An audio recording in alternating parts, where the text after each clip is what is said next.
So, what happens when an entire nation is suddenly on the move? Today, we're going to dive into two great migrations that didn't just redraw the map. They forged the American West as we know it through both incredible promise and, yeah, devastating peril. It's a question we can all probably relate to on some level, isn't it?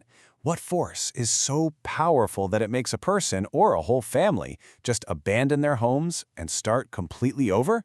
And that question, it's really the engine that drives our whole story today.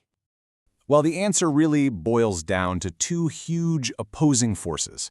First, you've got the magnetic pull of a dream, this incredible promise of wealth that just drew people in. And then you have the violent push of a disaster, a threat so total it forced people out just so they could survive. So let's start with that pull.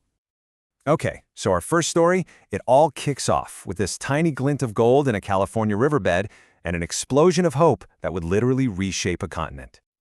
This number is it's staggering. Think about it. Before gold was discovered, California's non-native population was only about 14,000. By 1855, just a few years later, it had skyrocketed to over 300,000. This wasn't just a migration, it was a human tidal wave crashing into the West. And you know that famous 49 rush? That was just the spark. A decade later, it was silver in Nevada that kept the dream alive. Then, in 1869, the Transcontinental Railroad gets finished, making that once brutal journey way faster and safer, basically opening the floodgates. And even after all that, new gold rushes in places like the Black Hills kept pulling people west for decades. And the impact? Oh, it was immediate and it was absolutely transformative. California became a state almost overnight, completely skipping the usual territorial phase. All that gold fueled the entire U.S. economy, and boom towns, with schools, roads, governments, they just sprang up out of nowhere. This is even where legendary companies like Levi Strauss and Wells Fargo got their start, just by serving the needs of this huge new population. But, and this is a big but, all of that explosive growth came with a dark side, a really tremendous cost. For the Native American populations who were already there, this migration was nothing short of catastrophic. It led to violence, disease, and displacement.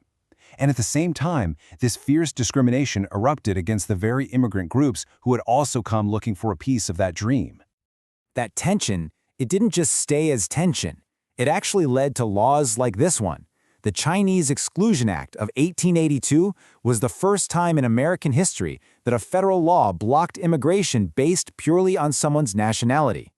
It's a pretty stark reminder that the pull of opportunity for some was used to build a wall of prejudice against others. All right, so now we're going to completely shift gears. We're moving from a story of pull to one of push. Just a few decades later, another massive migration starts. But this time, the reason for leaving wasn't about chasing a dream. It was about sheer, desperate survival. So, the setting is the Great Plains in the 1930s, and the antagonist of this story is the Dust Bowl. And this wasn't just some bad drought, it was a full-on ecological catastrophe. You had years of poor farming techniques that just stripped the land, and that combined with severe weather to turn fertile farmland into a barren desert. So, what exactly forced so many people to leave? Well, it was like a perfect storm of push factors, really. First, the economy just collapses. Crop prices plummet and banks start foreclosing on farms. Then, the environment itself basically turns against them with this endless drought and these choking dust storms. And on top of all that, new machines meant fewer farmhands were needed, pushing even more people off the land. The result was one of the largest internal migrations in U.S. history. 2.5 million people fled the Great Plains. This wasn't a rush towards something, it was an exodus away from total devastation. A population the size of a major country, all on the move. The author John Steinbeck just captured the spirit of these migrants perfectly in his novel The Grapes of Wrath. These people, who were often just dismissively called Okies, they weren't looking for riches. They were, in his words, the dispossessed, hungry and fierce in their desperate search for nothing more than a chance to work and feed their families. And where did so many of them go? California.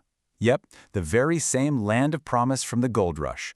But the reception they got was profoundly different.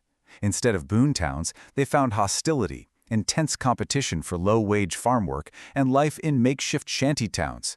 Same destination, but a world apart. So, you've got these two huge, completely different movements. One pulled by hope, the other pushed by despair. The big question is, how do they come together to forge the identity of modern America? Now, what's really interesting about this slide is how it just lays the stark contrast bare. You look at the motivation. The gold rush was all about the pull of opportunity. For the Dust Bowl, it was the push of survival. One group arrived in California to build boomtowns, the other to live in labor camps. One led to rapid economic growth, while the other caused a massive depopulation of America's heartland. And yet, together, their legacies are immense. They permanently shifted the country's population westward. They cemented California as both an economic and, ironically, an agricultural powerhouse. The Dust Bowl disaster directly led to new federal policies on soil conservation that we still use today, and both stories feed into that powerful American mythology of resilience and the courage to start over, no matter what the odds are. And that really brings us right back to our original question. The pull of opportunity versus the push of conflict, or climate change, or economic collapse. The very same forces that drove the gold rush and the Dust Bowl exodus are still shaping our world right now, reminding us that the story of migration is never truly over.